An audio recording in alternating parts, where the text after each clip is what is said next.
O Evangelho segundo o Espiritismo. Capítulo 11. Amar o próximo como a si mesmo. Instruções dos Espíritos. Caridade para com os criminosos. 14.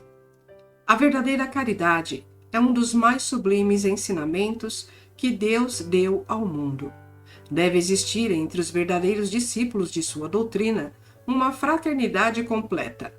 Deveis amar os infelizes, os criminosos, como criaturas de Deus, às quais o perdão e a misericórdia serão concedidos se arrependerem, como a vós mesmos, pelas faltas que cometeis contra a sua lei.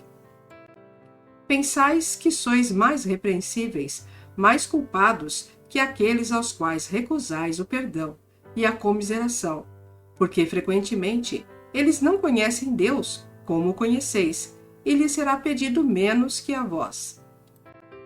Não julgueis, não julgueis, meus caros amigos, porque o julgamento que fizerdes vos será aplicado mais severamente ainda, e tendes necessidade de indulgência para os pecados que cometeis sem cessar.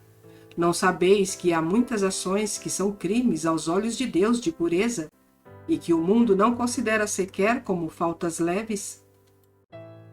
A verdadeira caridade não consiste somente na esmola que dais, nem mesmo nas palavras de consolação com as quais podeis acompanhá-la.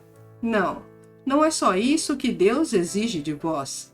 A caridade sublime, ensinada por Jesus, consiste também na benevolência concedida sempre e em todas as coisas ao vosso próximo.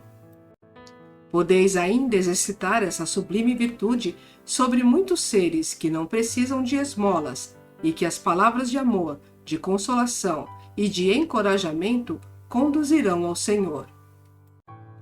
Os tempos estão próximos, digo-o ainda, em que a fraternidade reinará neste globo. A lei do Cristo é a que regerá os homens e só ela será o freio e a esperança, e conduzirá as almas às moradas bem-aventuradas.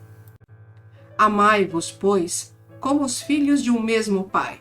Não façais diferença entre os outros infelizes, porque é Deus quem quer que todos sejam iguais. Portanto, não desprezeis a ninguém. Deus permite que grandes criminosos estejam entre vós, a fim de que vos sirvam de ensinamento. Logo, quando os homens forem conduzidos às verdadeiras leis de Deus, não haverá mais necessidade desses ensinamentos, e todos os espíritos impuros e revoltados serão dispersados nos mundos inferiores de acordo com as suas tendências. Deveis àqueles de quem falo o socorro de vossas preces.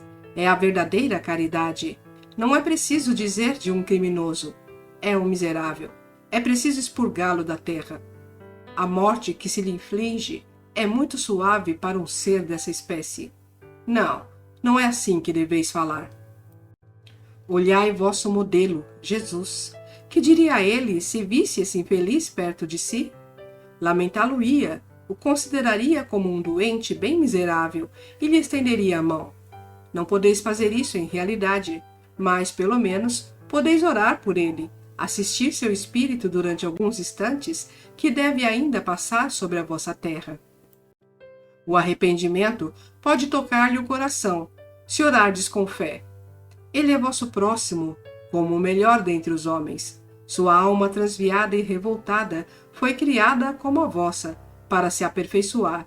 Ajudai-o, pois, a sair do lamaçal, e orai por ele. Elizabeth de França, Havre, 1862. 15. Um homem está em perigo de morte. Para salvá-lo, é preciso expor a vida. Mas sabe-se que esse homem é infeliz, e que se ele escapar, poderá cometer novos crimes. Deve-se, malgrado isso, se expor para salvá-lo? Esta é uma questão muito grave e que pode se apresentar naturalmente ao espírito.